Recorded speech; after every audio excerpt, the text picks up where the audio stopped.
What is going on, everyone? Welcome back along to the channel. The week is nearing its end, which means only one thing. It is time yet again for another Super Rugby preview of round number 12. We have another 6 games coming your way this weekend, and that means we have to find ourselves a guest. Once again, as always, we try to do.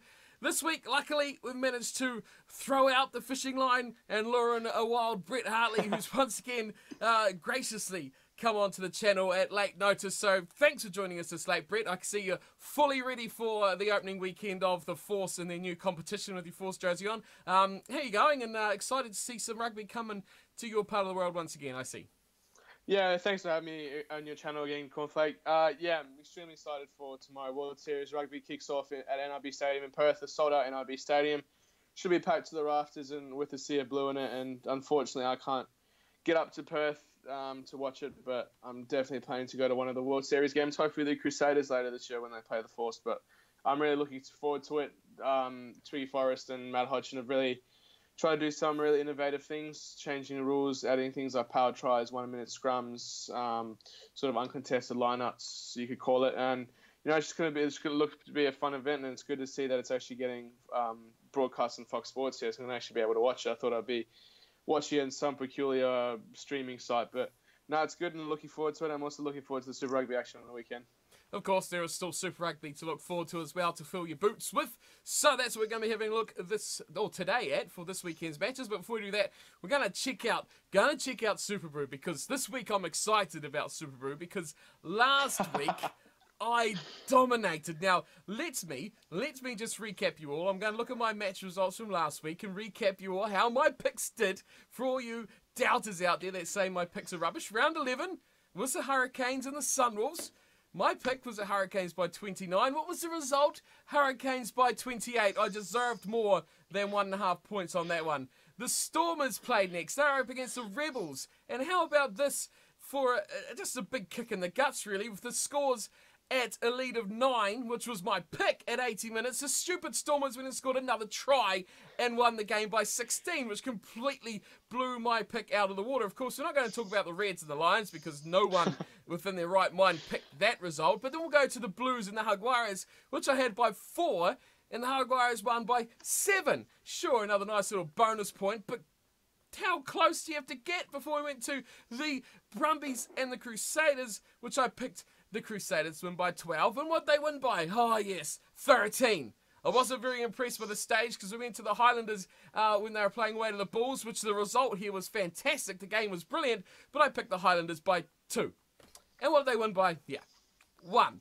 So, an amazing weekend, but how close. And then I looked at the overall round result and see I was pipped for the yellow cap by 0.08 of a point. Caleb, 42N, yes, you won last year, but you don't deserve that cap. It should be on my head. And I'm going to buy a yellow cap from a shop. I'm going to find a yellow cap at a shop around here, and I'm going to wear it on one of these videos, just so for 1 week, I will have a yellow cap. But alas, Caleb did take out that round, and for me, it was a 7.5 point round, which was really, really good. Third, I think, was only 6.8 points. So I really did get a nice little jump on the rest of the board here. We can see Anti-Puddle 49er is still leading the way. He's got exactly a point over the Driving Maul in second, and Smarty Highlanders fan is sitting in third. He's just about 2 points further behind those guys there.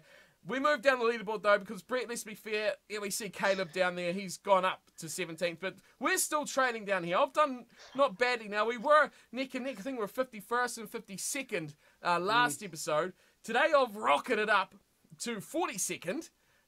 Unfortunately, you're still down there in 52nd. What's going on down here? How'd your picks go last weekend? Not as good as mine, I'd bet.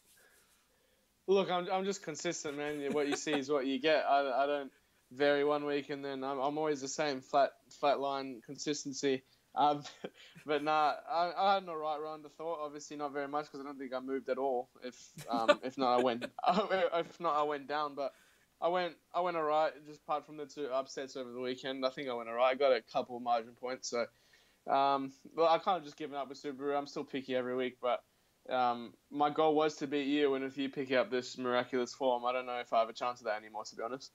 It's a week that has changed my season, I can tell you that. You've got to be careful, though. You're only 0.25 points ahead of Gerbs, who's right behind you. I mean, it could get worse. Even Nana is there. Someone's Nana. Who knows who it is? But they're another point and a bit behind you. So, oh, she's all looking grim. Massey down the bottom. 183, pick up the wooden spoon. The poor soul way down the bottom. But for us, things are a bit closer as we switch across to the fantasy team, though. I mean, every time I talk about these, it's the same teams. We've got Big Commentary side, we've got the toilet side, and we've got the Mules. 1, 2, 3. The Blues are there. It's the same team. They haven't actually changed anywhere, but I just don't believe that the Blues are going to stay down in fourth where they are now. I think they're going to be the guys to watch. But where we are, Brett, where we are, we go down, we see the Vigorous Pigs picked up the yellow cap there.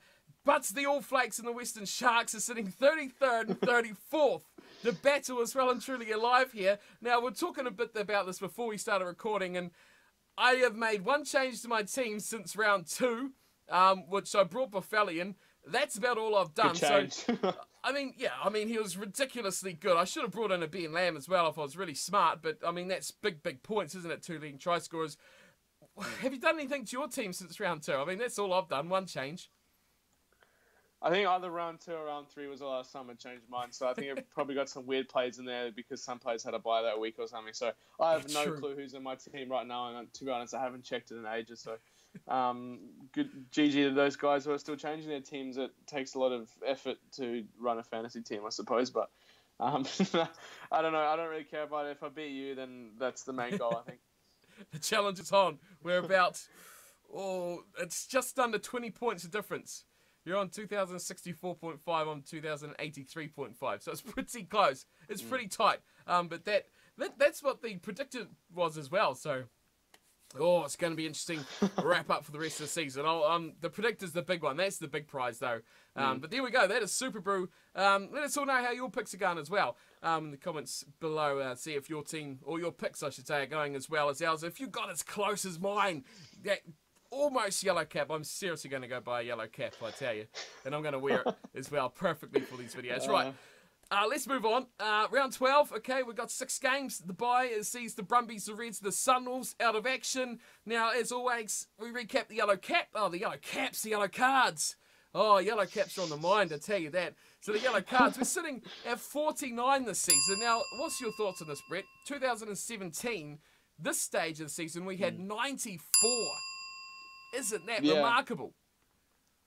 Yeah, the refs just need to pick up form, to be honest. They just need to start dishing more out.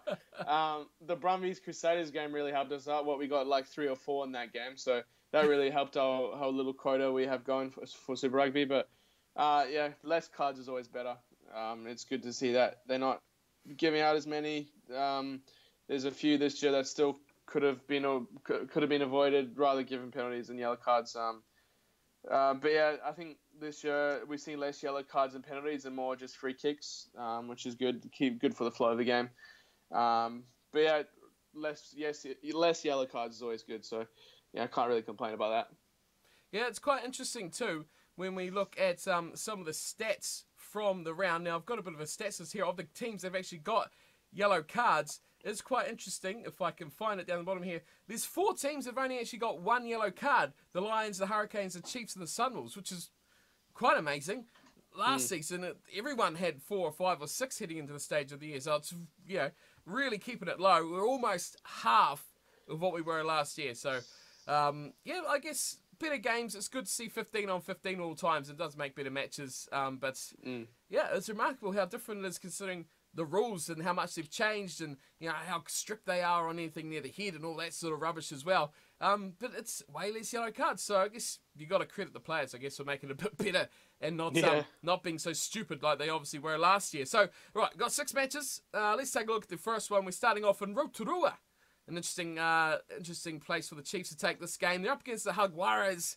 Now, the Jaguares are on fire on tour, you've got to say. But they're coming up against the Chiefs team I think are playing much above their expectation as well, considering all the injuries they've got, all these newcomers, these fresh faces that they have brought into their team as well. But where I think this game will be decided is ultimately with the packs. We know the Jaguares got a great pack. The Chiefs, I've heard today that Retallick is going to be missing from this team as well. I don't know if it's actually on the team list, which, I mean, at this point we do have the list for this game, and yeah, he is. Allardyce and Ardon are starting in the second row. So, no Retallick. Big challenge here for the Chiefs pack to stand up to the Jaguares. Do you think they're up to this challenge? Yeah, I think the Jaguares have been very impressive on tour. They definitely proved a lot of people, including me, wrong. I wrote them off for most of their tour games, especially after seeing the difficulties South African sides are having winning even in Australia. They had an awesome tour. I think they're, 3 from 3 now. So big win over the Blues last week, really gutsy win. I thought at a point when I was checking the scores, mid-second half, I thought they were going to losing control of the game, and the Blues were going to come in last 20 minutes to win it, but they stuck to their game plan, and they got a quite nice win. Their first win over New Zealand opposition, and that was in New Zealand as well. So very, very impressive for the Jaguares. Very impressed with them in general. This tour has showed that they do belong in Super Rugby, and they're not just the flat track bullies that can only win at home.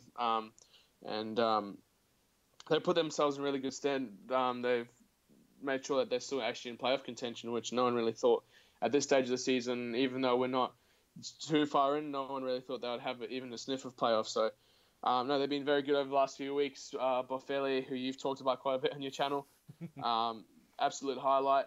Just have a guy like that over in the wing, who can just finish like a maniac is always a positive, especially if you can dominate in the packs as well.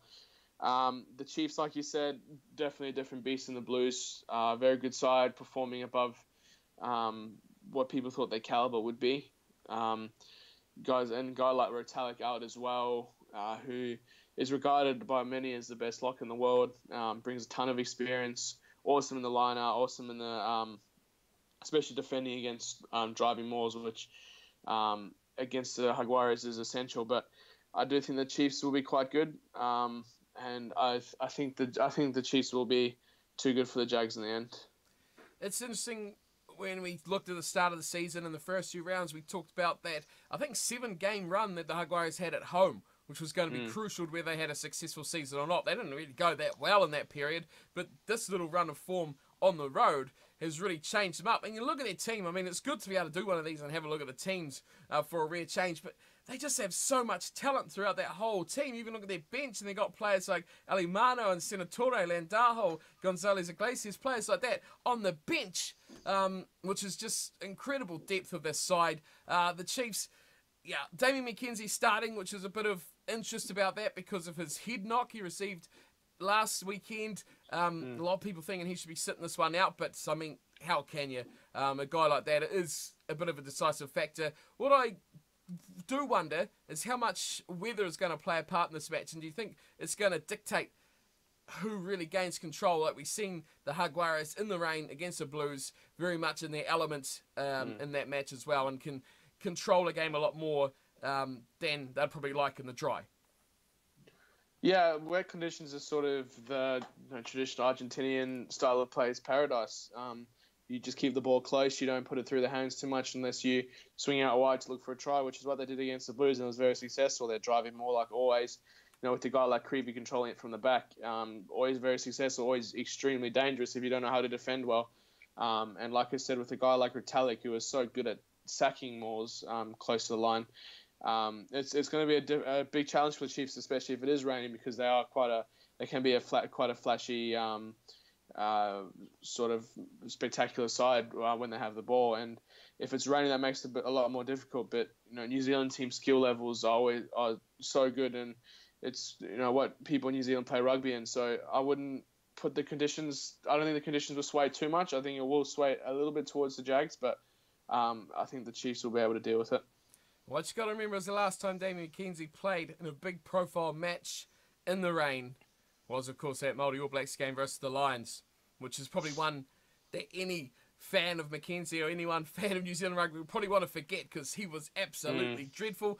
Behind a pack that wasn't performing or going forward at all, sure, but it's just in the back of the mind, isn't it? It's going to always be there for them, especially for McKenzie starting at that pivotal role. Now, you mentioned Creevy as well, not even starting this game. Montoya's starting at hooker, and Creevy's coming off the bench, which just explodes even more depth. But imagine him, he's going to come on 50 minutes, say, roughly about there, he's going to be fresh, and he's going to be a real possible difference maker in this game, coming on and putting his experience and authority on the game. He's an absolute soldier, that guy. So just the ability to bring a guy like that on late on is great for the Jaguares as well. How do you see this one going? Chiefs at home, but Jaguares in the form of their life, you got to say. Yeah, definitely the form of the Jags' life. I've gone Chiefs by 3, pretty much just because I really can't see the Jags winning 2 in New Zealand. They're definitely good enough to, but I just can't see them doing, maybe just because I'm a South African fan and I feel quite bad if Argentinian side does it before South African side this season. But they can do it. That's why I've gone such a close margin. Interesting. I've gone the Chiefs by 9. I thought you might have gone. Well, I didn't really think you'd go so close. It's interesting. Makes me rethink my own tactics now. But no, I'll stick with that. I've written it down. I mean, you're the ultimate don't change your mind picker now, Brett, aren't you? Okay? You never forget that match where you turned it and it just all fell apart. So, no, sticking with what we've written down. That's it. That's the final. Chiefs by 9. You've got Chiefs by 3. So we're both going to Chiefs starting off on a good roll. I mean, I can almost consider myself an expert picker now after last week. I'm gonna make the most of it. Make the most of it. At least you're staying humble. I've got to make the most of this one opportunity. Next week I'll be sitting here 2 from 6 and I'll be like, oh no, it's all gone to tears. Right, let's go to Melbourne where the woeful Rebels are in action. They're up against the Crusaders. Goodness, what have you made of the Rebels? I think it's been a few weeks since we've had you on the show. A big talking point about this team is Will Genia. He's listed to start this week. Didn't obviously last week, and they were just nothing. They were a speck of what they possibly could be. He's back, but do you think they really could even spark anything here against this Crusaders side? No, I really don't. I think since the last time I was on, they've sort of fallen to pieces. Everyone was talking them up when they were undefeated early in the season, and the people who sort of actually knew what they were talking about, I suppose, were just saying, wait till they actually play some quality opposition rather than just the Aussie sides. And that's what happened. The quality of the opposition got higher, and their skill level and just overall performance got lower. Will Genia is just absolutely pivotal for this team, and they showed that last week.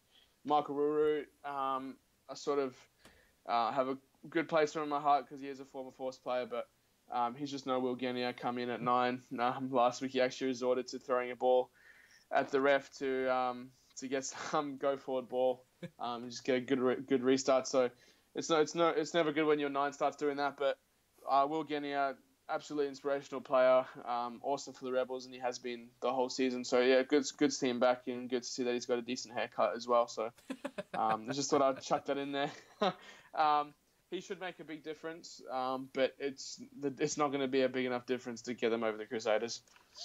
This Crusaders team, I've been talking about it, probably only just over the last week or so, but I think this Crusaders team is a bit stretched in their backline. I don't think it's going to make too much of a difference here, but the talk of without the Moanga in the team, having the Delaney's in there, the Batemans in their backline, almost seems to have the side a bit at their limits. When it's a team when you're normally so used to reeling out all these new names, these guys are performing and they're only like 19 or 21.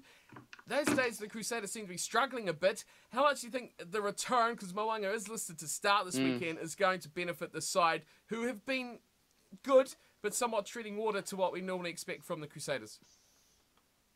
Moanga is a quality player and they've really missed him. Guys like Mitch Hunt who have a lot of potential might not be ready to start quite yet, especially for a good team like the Crusaders who do have big championship aspirations. So Moanga is just a class player, and he's definitely one of the best 10s in New Zealand right now. And to see him back is a huge boost for the Crusaders. The backline has been performing pretty well, even without a sort of world-class 10, I suppose.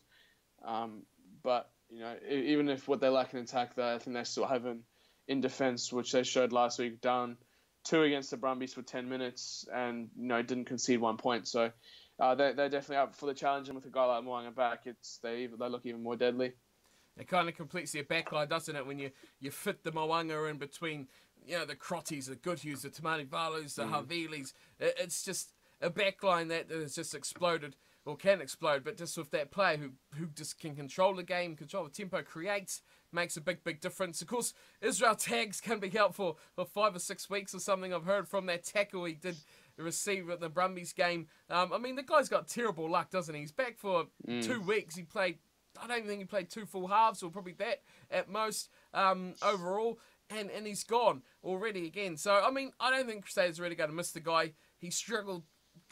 He's always going to make the team, but he's going to struggle to start when you've got guys, especially like Mataele off the bench, who are performing so well too for the Crusaders. And, of course, the Bridges, Tamani Valley. Those guys just continuously perform at that level. So that does show the depth. But I notice Goodhue is back as well. So that sees Bateman hit the tracks as well. He's not even on the bench. And Mitch Hunt's coming to the bench too, so there's no room for Delaney there as well. So it's a bit more what we're typically used to from the Crusaders this week. So have you got a result here? Do you think the Rebels any chance? You're going to give them a slippy one?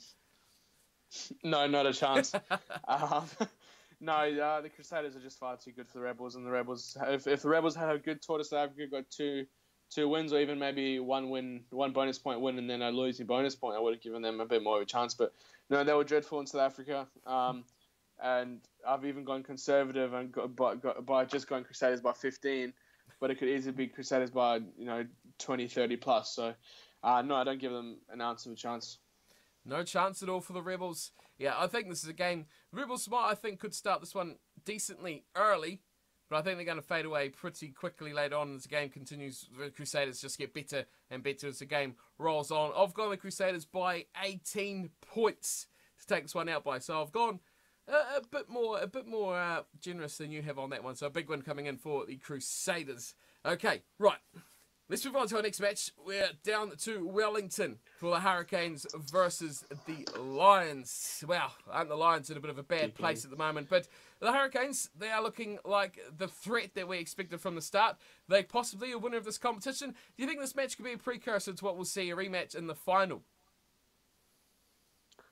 Yeah. I think it's the Lions' first time in Wellington since the 2016 final. It is indeed. So bad memories for them. They got absolutely belted in that final. And the Lions, very very disappointing performance last week. And Hurricanes, yeah, they did it right last week. Yeah, they had the Hurricanes had a really shaky start last week against the Sunwolves. I checked the score in the first, I think, 20 minutes, and they weren't doing too well, but then they pulled it off to get quite an easy win against the Sunwolves, and obviously you picked that game quite well. So, and the Lions, like I said, very very disappointing game lost to the Reds last week. It's interesting that this Hurricanes team, I expect he's injured. I haven't read anything about it, but no Vince Zaso at all in this game.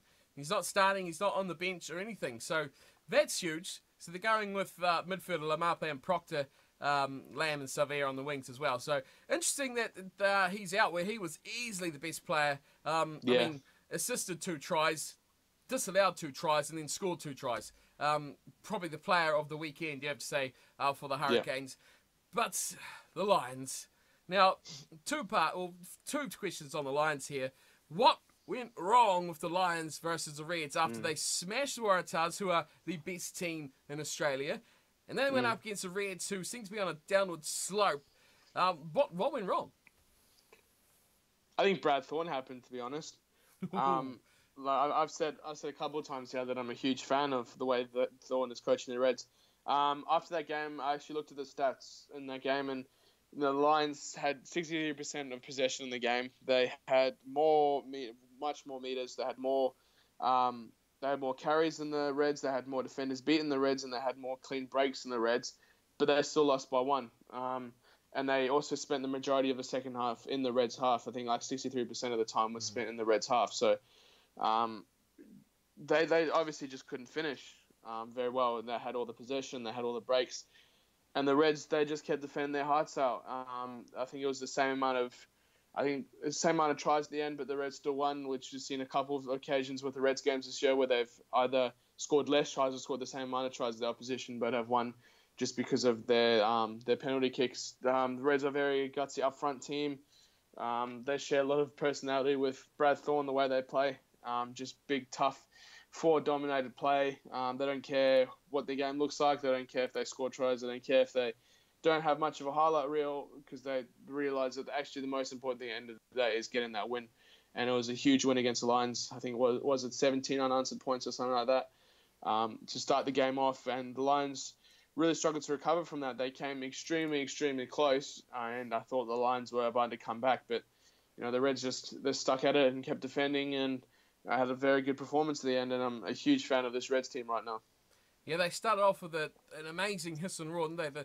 It's like the Lions just didn't even play that first half. They just thought, did they underestimate them? It's hard to say, because they were just so wiped off the field at the start that it was almost no contest. And then the second half, it was like a proper game. You'd almost expect that's how the whole match should have gone, was that second half, where the Lions did dominate everything and slowly but surely got the way into the game, going back to what they know, the driving more. Malcolm Marks really got involved as well. Yeah. I mean, he's been amazing this season, but I've seen a bit of criticism about him, about his core roles, line-out throwing, things like that, not being up to scratch, which is a bit harsh, but you can't deny that he's going to be the one wearing the Springboks number 2 jumper when the international season gets underway. But I've got to give big credit to young Stewart that plays for the Reds, thrown into that role. He wasn't brilliant, but he was composed, did his role extremely, extremely well too, and he had a great game. I thought he was a big difference in that match. Missing Jono Lance, throwing this young kid in. He's played a few matches, Super Rugby games already, but still, that was a huge, huge occasion for him up against pretty much what last season was a Springboks 10, and performing. You got to say, Yankees didn't perform at all as well. So big props for him. I thought he had a cracking game there for the Reds. But second part on this, it's not really to do with the Lions at all, but after that 2 matches, we see the Waratahs get spanked by 29-0, and then the Reds fire back against the same team and beat them. Who's the best Australian team at the moment? I don't know. It's hard to say. You could probably have an argument for either the Rebels, the Reds, or the Waratahs on any given day. I think the Rebels last week have sort of walked themselves out of the argument. So right now it's probably between the Waratahs and the Reds. Going on recent results, probably the Waratahs would be the ones you point to. They obviously did lose to the Lions, but I think the Lions looked quite flat against the Reds. They didn't really look. The form that they went against the Waratahs was completely different to where they approached the Reds. Maybe they just sort of underestimated the Reds, or maybe just that Reds play style is a play style to beat the Lions. Maybe the Waratahs try to beat the Lions at their own game, where the Reds just went, we're going to focus on our strengths, and then we're going to see if we can get this win, and they went out and did that. So, maybe just some game plan changes could have won the Waratahs that game or got them a little bit closer. But, it's definitely between Reds and Waratahs, but it could be any on any given day. Yeah, interesting. Yeah, Brad Thorne too making a big difference. I think I was sceptical of what he could offer as a coach at the start of the season, but I think, for all the new coaches, and as you talked about the Blues, the former player coaches, he's definitely proving to be the biggest winner so far in the season. And to turn that team around, young team too, he's got such an influence over that side, I think, which makes a massive difference how the Reds have performed this season. But they're on the bye, so that's why I thought I'd throw a little bit in about the Reds. I think they deserved it after that good win against the Lions. But the Hurricanes are playing them in Wellington. Who's your pick on that one? I think I've got the Hurricanes by 10. I think the Hurricanes, being at home and being in the form that they're in, will win. Whether the Lions come to play or not determines how big the margin that will be. The Lions come to play, and we get the Lions that we've seen glimpses of this season. I think that they can get close, and they can maybe be able to win this game. They might be able to bring it within, 3 points possibly. But I've gone Hurricanes by 10. If the Lions don't show up, it could be Hurricanes by 20-30. It could be similar to what we saw in that Super Rugby final 2 years ago. So it really depends what team the Lions bring. But yeah, like I said, Hurricanes by 10. I don't think the Lions are going to be that bad 2 matches in a row. No. I just don't think it's just too good of a team. And I think there's a distinct change in that at half time when they come out for that second half. that was definitely driven by the coaching staff. There was something drilled into that team that definitely woke them up. Wasn't enough in the end, but it made a massive difference. I think that team is going to be absolutely smashed by whatever it was that got them going in that second half. I can't see a team like that. They can't afford to perform that badly 2 games in a row, especially a huge match like this, which potentially, given the way that the draw works, who knows what's going to happen, could see these guys meet again in the playoffs, finals, semi-finals, who knows where it's going to be. But potentially they will match up again. I've gone pretty similar to you. Hurricanes by 7 is my pick for that one. So I think it's going to be pretty close. I think the Lions are going to give them a good run. Definitely should have the edge in the pack, which will be interesting, but it's going to come out wide. And you'll probably see that's where the Hurricanes should definitely have a bit of advantage there on that one. Moving on. Now, this is the big one. This is the big one of the round as well. Waratahs Blues, Sydney. Home game for the Tars. I think there's only one thing we could talk about in this game. First win for an Australian side over a New Zealand side. 36 matches and counting. Is it possible? Finally. Look, I think the drought has to end eventually. It's getting like close to 3 years now. It's just crazy, and I think I said before they started recording that I've made it an effort not to tip the Blues this season. From now on, I'm not tipping the Blues ever again. I'm sick of it. They've just let me down over and over again, and they really screwed me over, like we talked about before, against the Highlanders beginning of the season. So no, I'm done with the Blues. I'm sick of them. They've ruined my SuperBru. But look, the Blues weren't that great against the Jags. It could have actually been a pretty easy win for them. They got the caliber of players. They just need to start playing well. The Waratahs have had a bye to help them get over that terrible loss to the Lions 2 weeks ago. I think it was 29-0 in the end. So not scoring a point is just shocking, especially that was at home for them as well. So they got a big task in front of them with the Blues, but that drought's got to end sometime. And if it's going to be one New Zealand team that's going to let it slip, it is going to be the Blues. Oh, interesting stuff. Now, Israel Folau's back for the Waratahs. Big game, like you said, back from the bye, which always makes a bit of a difference. Help or hinder, who really knows? Both the teams have been named. So, I mean, this Blues team, so many, they've got equal problems here. They haven't beaten the New Zealand side in 2 seasons, 15 derby games. They haven't won any. They have over 15 players out with injury. Do you think those are the problems? Or, like has been talked about so much, is Tana Umanga, the coach, the problem for this Blues side? I think a combination of the two. Obviously, injuries always can really fracture a team. But if you don't have a good coach, you're not really going to go anywhere. I think we actually spent quite a lot of time talking about this the last time I was on here. And it's still the same issues with the Blues, just the coaching. If you don't have a good coach, you're not going to have a good team. And that's just the bottom line. Being a good player does not make you a good coach. And we've seen that with Tana Umaga. So I think the Blues definitely need to invest in a new coach next season, either a well-established coach or a young up-and-coming coach. But no more player coaches, please, Blues. You need to learn from your mistakes. I've actually got on my notes here big bold writing: "Don't tip the Blues."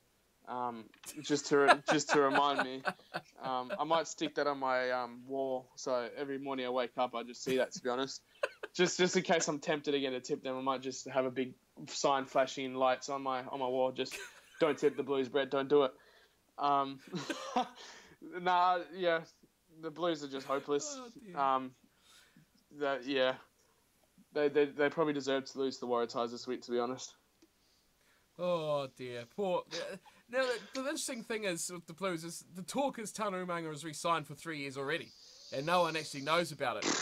How interesting would that be? I mean, I do agree with you. How many bad coaches they had? I mean, Pat Lam got a bit of a raw deal, but John Kerwin was awful. And Awful. Tana Umanga, I mean, all he did was, I think, assistant coach or some kind of backup sort of coach for Toulon for a couple of seasons where really who coaches like 20-year veterans that have played the game for so long? They don't really need coach, those guys. Yeah. Here's some set plays. Learn it amongst yourselves, and we'll go have a latte or whatever they drink over there at a French winery. It's not really much coaching, I would imagine, especially back then when it was star-studded and they dominated so much. Now, not so much. But anyway, for the Blues, What are you going with? What's your tip? Well, firstly, if Tana actually has been re-signed for another 3 years, not only does he need to be sacked, the whole Blues board and the whole Blues organization needs to be swept out, because I haven't heard about that. That's ridiculous. That's pathetic. I'm gobsmacked by that. If they're re-signed for another 3 years, you can pretty much just keep them out of the comp, to be honest, because, I mean, they're not that bad, but the guy can't coach. It's just simple as that. But no, I've gone Waratahs, even though the Waratahs have also screwed me up a couple of times this season. I've gone Waratahs by 5, so it's not going to be a smacking. It's still a New Zealand team, and Aussie teams really struggle against New Zealand teams, which is shown by that crazy, unprecedented losing streak. So, yeah, I've gone Waratahs by a very small margin.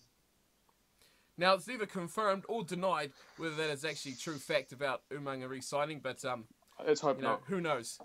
Well, yeah, who knows? I wouldn't put it past him at all. So who knows what's going to happen? I personally think there's too much of a mental block in Australian rugby after all these matches long. If things get close, which obviously they will be, there's going to be something that's going to snap. And I think the Waratahs aren't going to have the mental ability, like most of Australian rugby doesn't at the moment, to put this one over the line, which is why I'm going, I can't believe I'm saying this, it's the Blues by 2. I mean, that sort of is that that's not a really bad pick, because you've also got to remember that all the controversy surrounding the Tars right now, with obviously the whole Israel Folau thing on Instagram, and then this recent Nick Phipps thing with him urinating on a bar like a complete moron.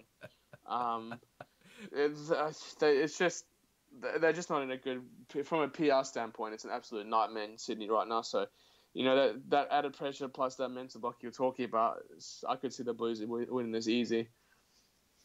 And of course, they got Phibbs on the bench, Curtis Rona's on the bench, Folau starting. It's all the controversial players all in there as well. Yeah, I mean, the Waratahs are a team that can easily fall apart if Brendan Foley goes off with HIA and he doesn't see 60 minutes of the game.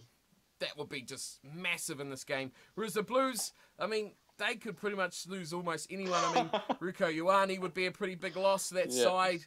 But other than that, I mean, Joe Kaino's back. That's big. But there's not really massive players in this team that are going to make a huge difference if they are lost, which is going to be interesting. The difference in the side. Injuries could change this game. A yellow card could change this game. The Blues aren't going to suffer as badly because they're poor just throughout, whereas the Waratahs do have a couple of stars. But it's mental where I think this game will be decided, and it's going to be close. It's going to be tight either way. I don't think either side are going to really be good enough physically or mentally to take this game out in a dominant sort of way. Right, a couple of matches to go. We are looking always overtime as per always. I don't even know why I say it anymore. Stormers and the Bulls. Here we go. This is area of your expertise, Cape Town. Now, Stormers still undefeated at home. What's made them such a force in their own home stadium in Newlands as opposed to being on the road? Home cooked dinners, freshly made beds. Maybe. I don't know. I think the Stormers just don't travel well, and they've showed that over the last 2 or 3 years. Their tours have been shocking. Their away games versus African opposition have been absolutely dreadful as well. So I don't know what it is. Maybe Cape Town is probably the best place in South Africa to live right now. So maybe that's it. Maybe they're just too comfortable in their own homes. I don't know, but the Stormers have been, in my opinion, the second most inconsistent team, and we'll get to the most inconsistent team that game later. But yeah, they've been pretty good at home. They haven't played the best opposition at home yet, anyway. So we'll see if that record holds up this week. Do you think the stigma of South African teams playing poorly away from home is slowly eroding away, I should say, with the Lions? I mean, last week they weren't so bad, but overall the Lions are a pretty good touring side. They just seem to be a bit better than we used to see. Do you think that's changing slowly, or do you think it's still fully in effect? I don't know. I think Sharks. It's hard to judge because the South African teams this year have actually been playing better in New Zealand than Australia, which really doesn't make sense. The Bulls had really shocking performances in Australia and lost quite badly, and then came to New Zealand and put together 2 good performances. They still lost, but they put together good performances, and then they used that turning point in New Zealand to actually turn around their whole season, and now they're looking like proper serious contenders right now. So, and then the Sharks getting that that win over the Blues, and then narrowly losing to the Hurricanes a week later, and then obviously being inconsistent. But I think it's hard to judge. I think it is slowly getting better for touring. The Lions, like you said, have the last few couple of years have been a really good touring side. And just the Stormers are that missing piece that we need to just step up their touring game.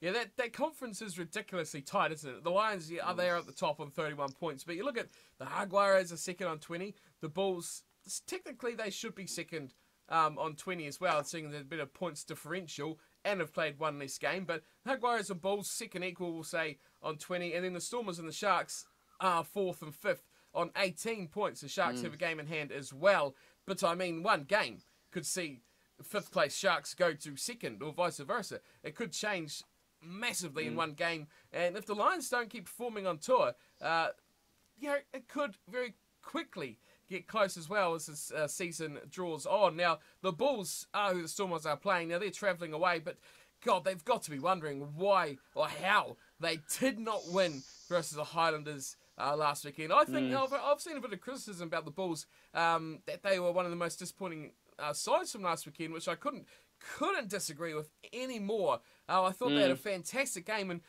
really, if they did win that game, if the Highlanders didn't get that penalty at the end, you'd say the Bulls deserved to win that match, which I would have had no problems with. Disappointing, yes, it would have stuffed up my SuperBru big time, but it would have been a fair result because I think they played really, really well, and they didn't let up at all throughout that whole match.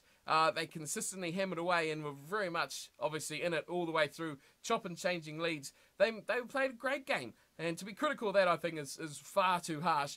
But we copped a lot of slack at the start of the season, jumping on the Bulls a little bit.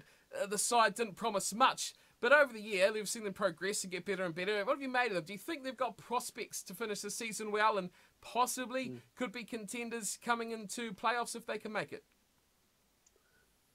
The Bulls have proved me dead wrong this year. I was absolutely flogging them at the start of the season, but if you say you really predicted this style of play to emerge from the Bulls, I think I'd call you a liar, to be honest. Apart from Bulls fans, I suppose, no one really expected this Bulls team to do really anything. Everyone thought that John Mitchell would just stir up some nice controversy at Loftus and then be on his merry way 6 months later. But he has done a very decent job with his team, and we'll wait to see if the players stay happy or if they follow sort of traditional John Mitchell route where they become depressed and angry. But I hope that doesn't happen. They've been good this year, and back to your question, I think they can make playoffs, but I don't know whether they'll be serious title contenders. It depends whether they can win in New Zealand is a real question, because I think that's where they'll be looking to play if they do make playoffs. When they did play New Zealand, they had good first halves and then sort of threw it away in the second half, which is sort of what happened against the Highlanders, even though that game was pretty much neck and neck the whole time. Stupid things like they did against the Highlanders, where they gave away that silly offside penalty at the end, which gave Sapuanga the opportunity at 3 points, which he happily slotted, and the Highlanders won their way with the win. So if they can just fix little things like that in the game, they can be a very frightening team. Is John Mitchell the difference? Is he the one that has ultimately made this change with the Bulls? I think so. Also, I think he's getting the best out of his players, guys like Pollard and Creel, who are run-first players. Under Nolis Morea, they were being asked to kick and play the territory, traditional kick and bash South African game, which they obviously didn't really like. And obviously it helps that Pollard's actually healthy this year. And touch wood, I hope he stays healthy, because South Africa really needs a quality fly half. And right now, I think he's actually the favourite.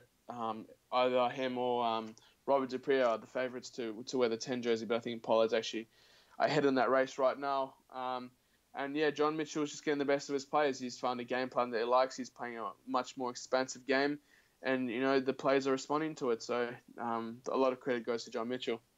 And he was, of course, the one that was involved early days at the Lions as well, through the Currie Cup. So it's when you look deeper into it, it doesn't really come as much surprise that he has been a bit of the culprit towards this. What I am looking forward to in this match is a battle at 10. You talked about Pollard already, but the fact that he should be, haven't named their team yet, but up against Willemse from the Stormers, who I think is a superstar in the making if they can keep him sorted out all right. Yes, I think they need Pollard to be healthy. I think they need Dupree to be healthy as well, because Willemse, I think, needs to be like their third-rate guy. Have him in the team. Yeah, say yes. We're bringing him in because he can cover 10, 12. I mean, give whatever excuse you have, but you've got to have Willemse in that team just to get used to the atmosphere and the environment, but not necessarily start and maybe come off the bench for a couple of games. But I think the bulk of the load needs to be carried from a Pollards and the Duprees, the older guys, if you can call them that. But he is a superstar, and I'm interested to see how he's going to play against a more experienced kind of guy like Pollard will be as well. So that's going to be a really interesting matchup for me in that number 10 jumper. And it's great to see Jesse Krill playing fantastic as well. Big fan of him. And since he's burst on, he's kind of died in the last couple of years. So great to see him storming back to his high heights that he's been in recently. Okay, so who are you going with this one? And any comments? With that Willemse thing, the reason I didn't put him in that race is because I don't want to see him, as a Springbok fan, I don't want to see him rushed into that squad. I think I want to see him included in that training squad so he can, like you said, absorb the atmosphere and learn the level that Test rugby is at, and learn from his senior players. But don't want to see him rushed into lineup. I don't even want to see him coming off the bench this year.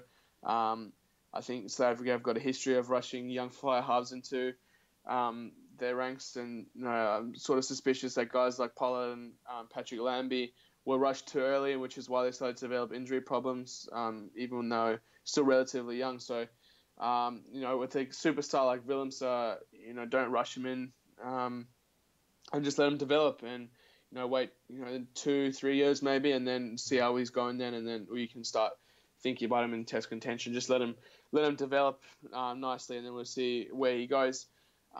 With this game, I think the Bulls will just do the same game plan they did against Stormers last time, which is just bully them with their pack, with their driving more. Adrian Strauss had a good game, had an awesome game last time they played the Stormers. I think he scored a hat-trick in that game. So they would just look to bully the Stormers again, and I think the Stormers are very vulnerable to forward play. And if the Bulls just tidy up some of their discipline, they'll have quite a good game. So I've got Bulls by 13. Oh, 13.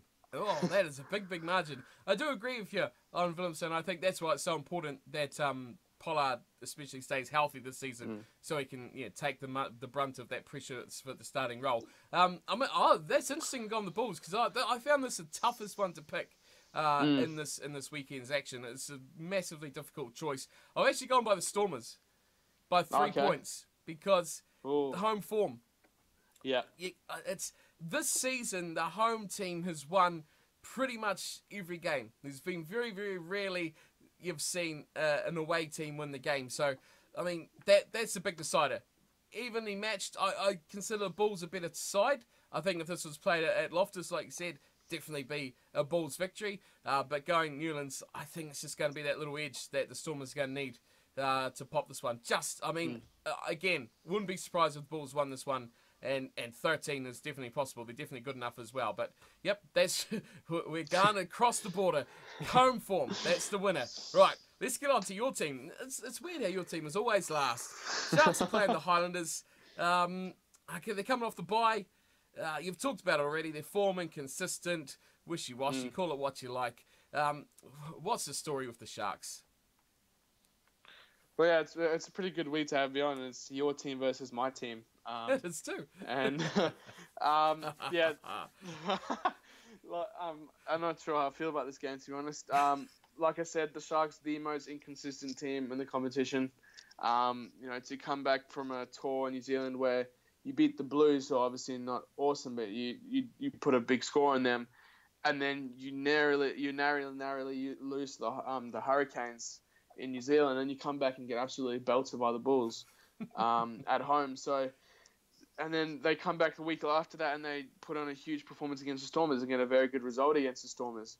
And then obviously coming off the bye last week, they're just all over the place. Some weeks the backs are absolutely dreadful, and other weeks they come on and they put awesome, amazing, just spectacular offloads off. And some of the offloads they've pulled off this season have been absolutely amazing. I think a big difference in their last game was putting my pimpy in. It's quite strange. I think it's because he's played Pro 14 as well. I think they're giving him a bit of a break, but he's a huge impact player when he does play, and it's good to see that he has been named in the lineup again this week.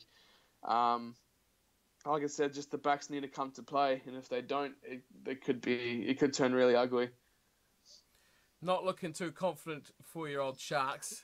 Let's talk about the Highlanders, on the other hand. They're becoming a bit of an unflappable team, aren't they, really? They're becoming unbudgeable. Nothing seems to deter the side too much. But the question is, do they have another big road trip performance so they can leave South Africa with 2 wins? Almost unthinkable to go there and face the Bulls and the Sharks. I mean, not terrible, but it could have faced a lot of tougher opposition in time. But do you think they've got it in them for another display like that at that level to go home with 2 wins, which should just be unthinkable before they left? I think they do. Just going by their form, they've been awesome. They just, especially watching the highlights last week, they're just a very composed team at the moment. They don't get rattled very easily. They just stuck with the Bulls. When they went behind, they just regrouped and came back and then scored some more points. And just that absolute clutch kick from Sapwang at the end, the 45-meter kick or so, was just awesome and on an angle as well.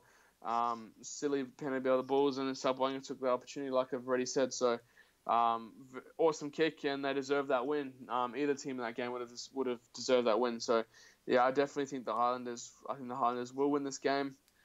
And the Sharks as well, missing the Beast, who's had probably his best form the last 5 years or so.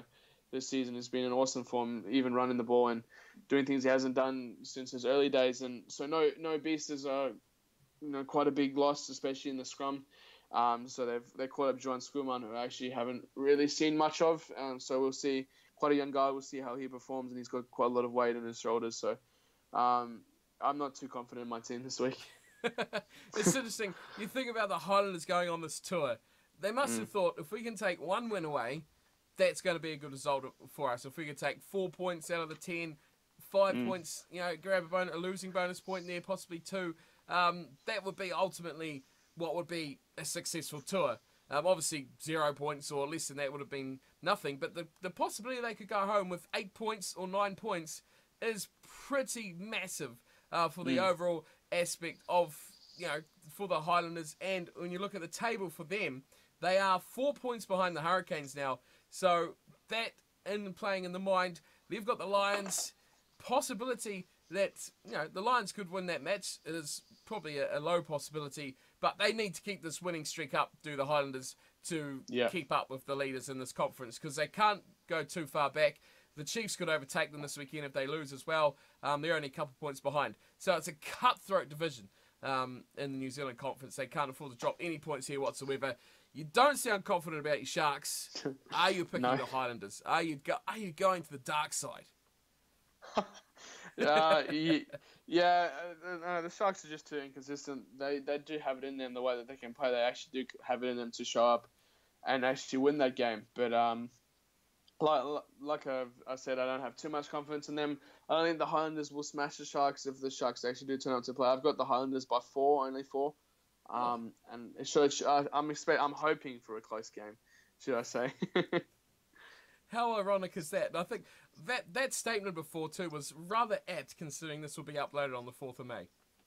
Amazing. Didn't even think of it at the time.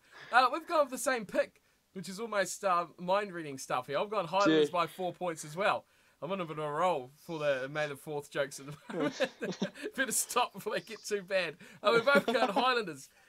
Interesting. 4 points. I think it's going to be close. I think the Highlanders, although good enough to win, not good enough to smash a team on tour like that. So, there'll be a close one, but I think they've got, like you say, the calmness, composure to definitely sit with this game and stay with the Sharks, stay in the game, control it enough to be able to put it away when they need to as well. So, should be a cracker if you're keen to stay up all hours of the night to watch it. But that is it. That is our 6 games, which is all done and dusted very, very easily. As always, far too long, piling on far too long, hours later. But that is us done for round number 12. Now, Brett, thank you for joining me, as always. It's been a pleasure. If people want to get a hold of you and abuse you about the Bulls and the Sharks, like they do every single week, where can they find you? Yeah, just on my Twitter, at Hartley390. Come have a go at me if you want. We have quite a good lot of banter on there. So, and then yeah, just quick shout out to the Western Force. Tomorrow, if you can find it on your TV, I don't know if it's being broadcast out of Australia or not, but definitely if you're in Australia and you have Foxtel, give that a watch, and then see this new brand of rugby that's being advertised and hopefully in front of a sold out crowd. So yeah, looking forward to that tomorrow.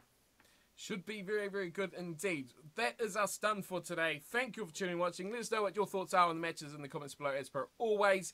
And of course, thanks to Brett for joining me at late notice. Hope you have a good weekend. Enjoy the rugby, and we'll see you all next week for round 13. Until then, take care.